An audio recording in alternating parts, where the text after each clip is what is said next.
Tema firman Tuhannya adalah berkat perjanjian Paskah. Berkat perjanjian Paskah. Tetapi firman Tuhan ini dipilih dari kitab perjanjian lama. Kira-kira apa hubungannya? Paskah itu kan di perjanjian baru. Kenapa dipilih dari perjanjian lama? Paskah ini bukan dari perjanjian baru saja. Di perjanjian lama juga sudah ada Paskah. Paskah mulai dari orang Israel keluar dari tanah Mesir, itu sudah Paskah bagi orang Israel, orang Yahudi. Tetapi bagi Kristenan, Paskah itu adalah kita menang atas melalui Yesus Kristus. Hari ini berkat perjanjian Paskah, tema ini mengantar kita memahami makna perayaan kita, bahwa saat ini kita ada di perayaan Paskah ke-6, Minggu Paskah ke-6, Minggu Paskah terakhir.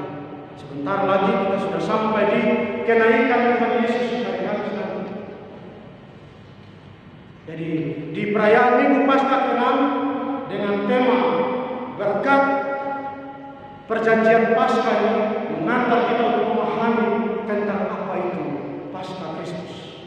Saudara-saudaraku, Nabi Yeskiel ini, kalau kita baca kitab Yeskiel secara utuh, Nabi Yeskiel ini adalah seorang imam ketika masih di Yerusalem. Dan sampai pada pasal 36 ini umat sudah dibuang ke Babel, jauh dari Yerusalem, jauh ke bagian timur. Dan dari dia jadi imam, jadi pendeta di Bait Allah di Yerusalem, sekarang ini sudah tidak ada Bait Allah lagi karena sudah dibuang jauh. Jadi sekarang dia bertindak sebagai nabi, menubuatkan sesuatu yang akan terjadi. Dari imam sekarang jadi nabi. Dan dia kemudian berbicara kepada kaum Israel, kepada orang-orang yang ada dalam pembuangan itu, bahwa kamu ini dibuang bukan karena apa, tapi karena kamu sudah menajiskan tempat kudus Tuhan. Jadi orang sampai disebut ulang-ulang dalam pembacaan tadi, kalau saya hitung najis itu disebut kurang lebih 5-6 kali. Kata najis, menajiskan tempat kudus itu disebut ulang-ulang. Ini artinya bahwa ini adalah pelanggaran yang serius. Kenajisan yang paling utama, yang paling serius dilakukan oleh umat saat itu adalah penyembahan berhala, menduakan Tuhan. Ada banyak umat sampai di zaman ini juga masih banyak juga, kalau saya mau refleksikan, aplikasikan, banyak kita yang menduakan Tuhan. Tidak sedikit orang yang memulai usaha di sana pakai juga berhala selain dia berdoa, dia pakai juga yang lain. Minta keberuntungan dari tempat lain. Tidak sedikit juga orang yang berusaha pakai hal-hal yang tidak baik. Usahanya pakai hal-hal yang diharamkan, yang tidak betul. Saudara-saudara yang dikasihi, ayat 22 dalam nubuat Nabi Yeskiel dikatakan di sana, bukan karena kamu aku bertindak, hai kaum Israel, tetapi karena namaku yang kudus. Nubuat ini semata-mata mau meningkatkan sebuah rahasia pertolongan Tuhan, bahwa Tuhan mau menolong kita itu bukan karena amal kita, bukan karena kebaikan kita, tetapi itu karena anugerahnya yang diberikan secara cuma-cuma, karena kasih sayangnya kepada kita yang tanpa pandang bulu. Kalau minggu-minggu kemarin saya bilang kasih Tuhan itu seperti matahari, tidak pernah harap kembali. Itulah kasih Tuhan, Dia berikan tanpa berharap, bukan karena kebaikan, bukan karena amal yang telah kau lakukan dan lain-lain, tetapi karena kasih Tuhan yang mau menyelamatkan. Saudara-saudaraku yang dikasihi, anugerah, tentang anugerah ini menggambarkan bahwa inilah berkat Tuhan dalam kehidupan kita. Mari kita singkapkan pesan firman Tuhan. Firman Tuhan ini tadi saya kasih temanya 3 kata. Berkat perjanjian Paskah. 3 kata bisa kita bahas dalam 3 juga variabel, 3 poin. Yang pertama saya bahas tentang berkat. Berkat ini bahasa Arabnya barakah, bahasa Ibraninya barakah. Dalam bahasa Ibrani, barakah itu memiliki nilai terdalam. Coba lihat di sini. Ada huruf-huruf di situ. Ada barakah itu dimulai dengan huruf bet. Dalam bahasa Ibrani itu tidak ada angka. Kalau bahasa orang punya Latin ada huruf, ada angka. Bahasa Ibrani itu cuma angka, cuma huruf saja. Jadi alef, bet, gimel, dalef, waw, sayin sampai huruf 11, ketet, yod, kaf, lamet, mem, nun, samek, dan seterusnya. Ada beberapa huruf, tapi itu langsung melambangkan angka. Misalnya alef itu angka 1, bet angka 2. Itu yang namanya piktograf. Jadi ada makna di balik itu lagi. Selain huruf itu melambangkan angka, huruf itu ada maknanya. Misalnya bet, bet itu rumah. Bet itu melambangkan rumah. Sehingga ada Bet Eden, ada Betel, rumah Allah, baik Allah, ada Bethlehem, rumah roti, dan lain-lain. Kemudian ada betnya, tapi juga ada rest. Rest itu menggambarkan kepala. Bet rumah, rest kepala. Kemudian dan seterusnya ada kaf. Kaf itu tangan, tapi open hand, ada tangan terbuka. Kalau yod huruf ke-10 itu tangan tertutup, dia cuma kecil tapi melambangkan tangan tertutup. Kalau kaf ini tangan terbuka, tangan membuka. Lalu ada angka he, itu huruf kelima, sekaligus melambangkan angka 5. Jadi barakah itu sama dengan berkat, tapi melambangkan itu bahwa berkat itu mulai dari rumah. Berkat itu mulai dari rumah, kemudian dia menguasai pikiran kita mulai dari atas, sehingga di Mazmur 123 itu dari seperti gunung Hermon yang turun ke gunung Sion, dari rambut Harun turun ke jenggotnya dari atas. Itu berkat. Kemudian ada kaf. Kaf itu memberkati. Lalu 5 itu berkat. Jadi berkat itu mulai dari rumah ini, dari baitnya, mulai dari rumah kita. Kalau orang Kristen ada bait di dalam diri kita, itulah berkat yang sesungguhnya. Bahkan berkat, barakah itu dari asal katanya berek. Berek itu artinya berbutuh. Jadi memberi sambil memohon, sambil berbutuh. Jadi Tuhan memberi berkat kepada kita itu dia memberi sambil dia berbutuh. Tolong terima, kamu butuh keselamatan. Tetapi berapa banyak manusia yang tidak terima keselamatan itu? Tuhan beri sungguh-sungguh, dia tidak harap kembali, dia sambil berlutut. Barakah dari asal kata berek, sambil berlutut. Tolong terima, kamu butuh keselamatan,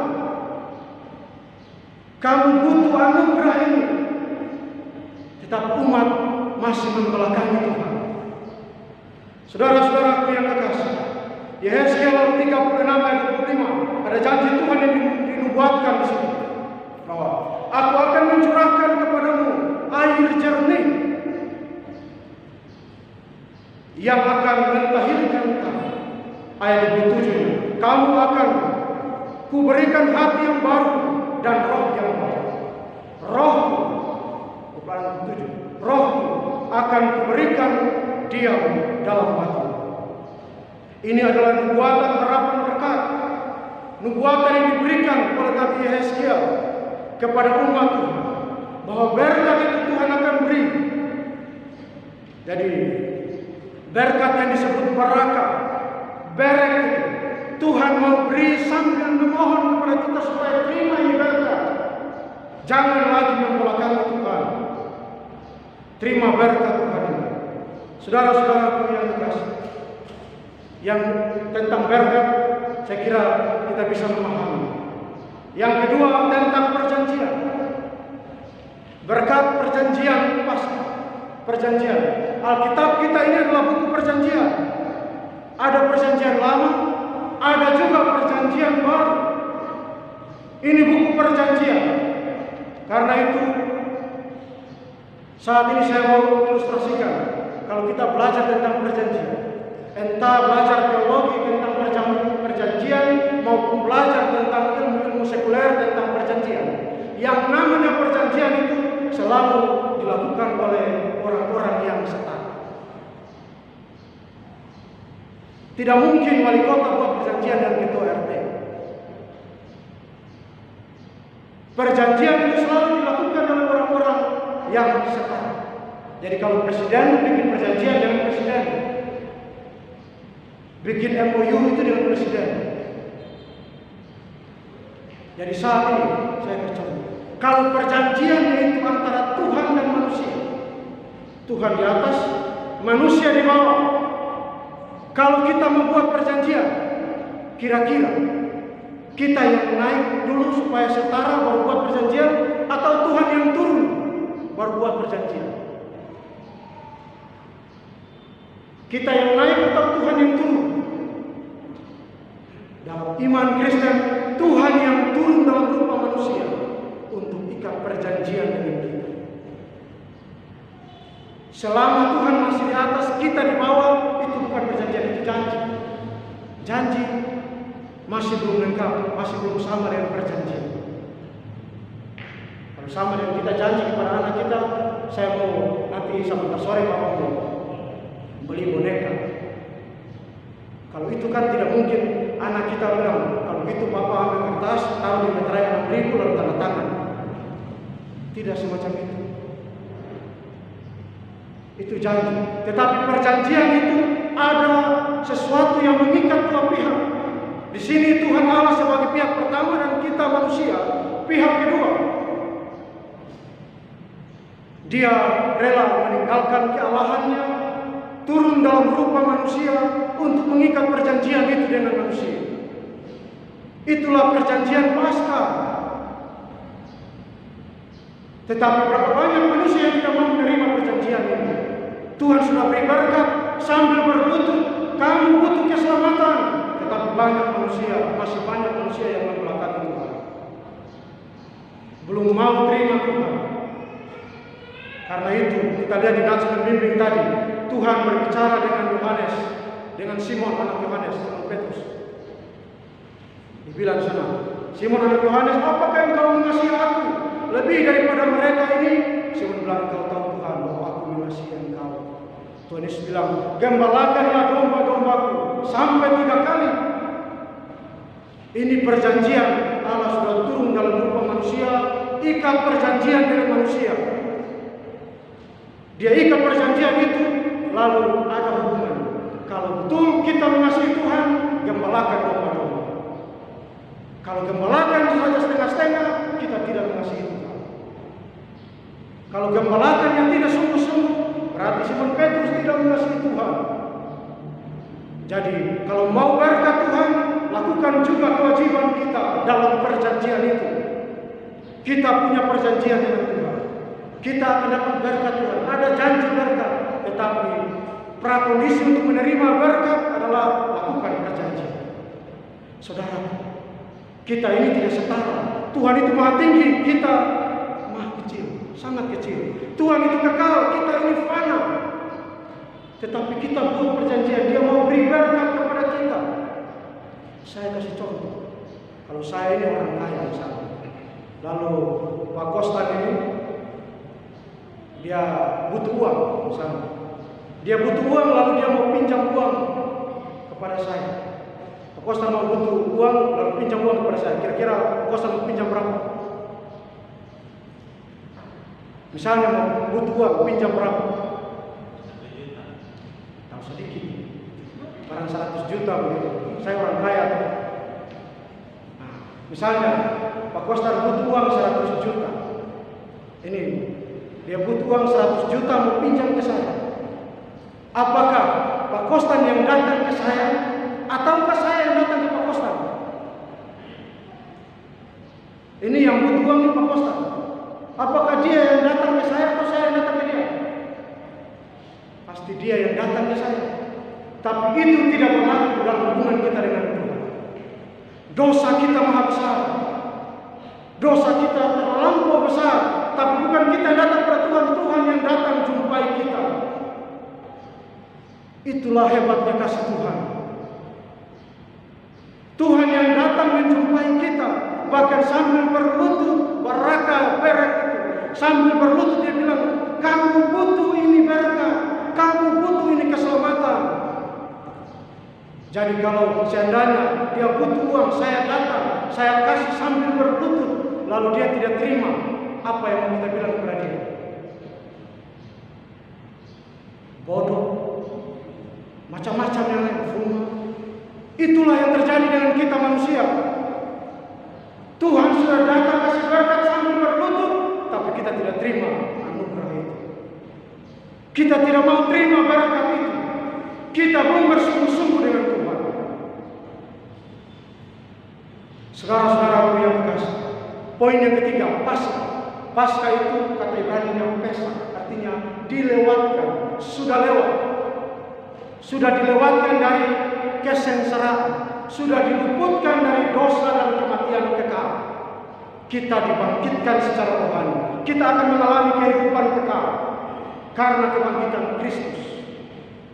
Karena itu, saudara-saudara, terimalah berkat perjanjian Paskah. Meskipun perjanjiannya tidak setara, tetapi Tuhan mau datang supaya kita punya ikatan janji yang setara. Lakukan itu dengan setia, supaya kita menerima perjanjian Paskah.